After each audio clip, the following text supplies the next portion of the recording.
This YCN segment is brought to you by New London Hospital, an affiliate of Dartmouth Hitchcock.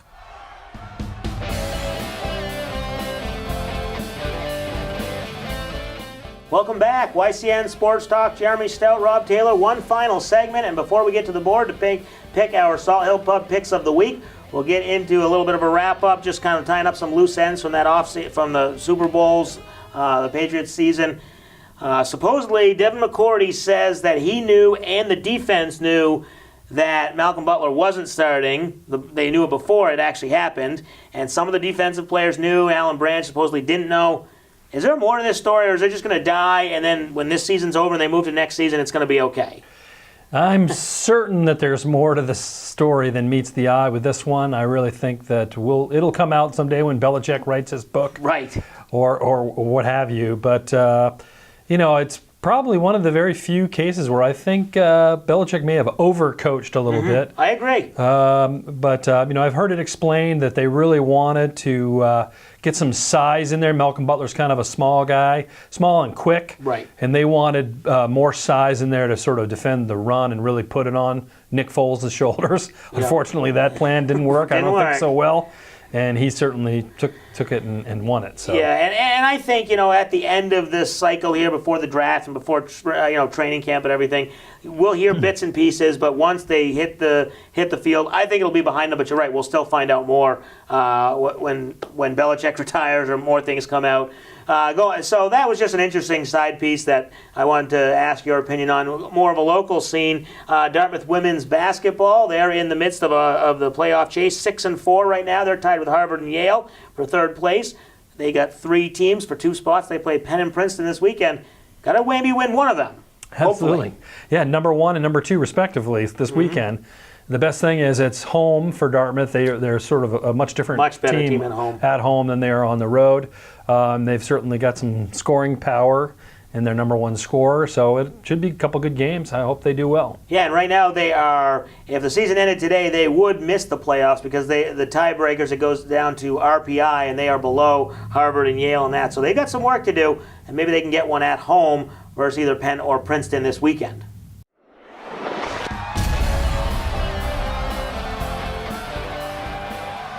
It's time for the Salt Hill Pub Picks of the Week. Salt Hill Pub, honest food, perfect pints, live music, now here to serve you in 5 locations. All right, here we are, YCN Picks of the Week, Salt Hill Pub.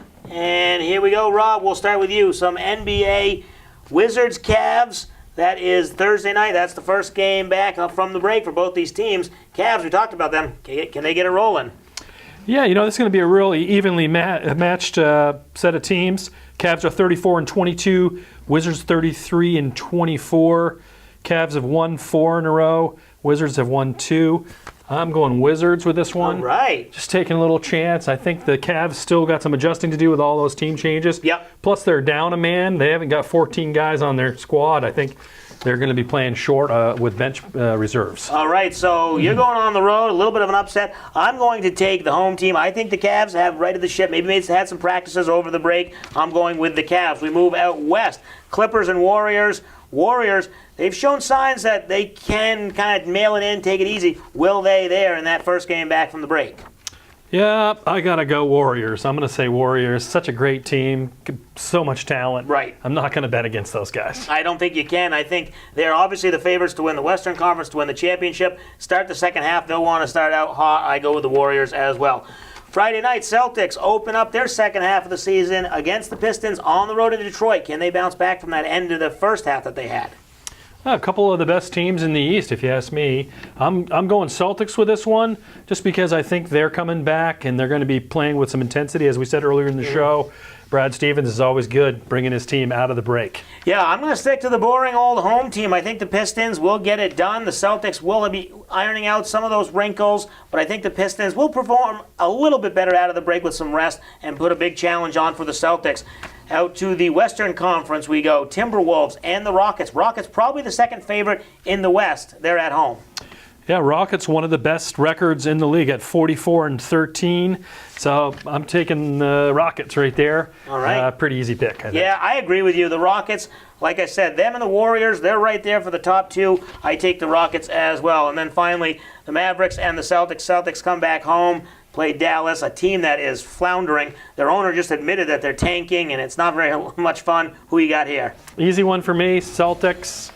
Yeah, I agree. Pretty easy. This is not hard at all. It's the Celtics in an easy win over the Mavericks. There are our Salt Hill Pub Picks of the Week. Thanks to Rob Taylor from the Lebanon Area Chamber of Commerce. Thanks for joining me. Appreciate it. And check out our website, YCN Now, anytime. Check out our show and air times. Thanks for watching. Have a good one.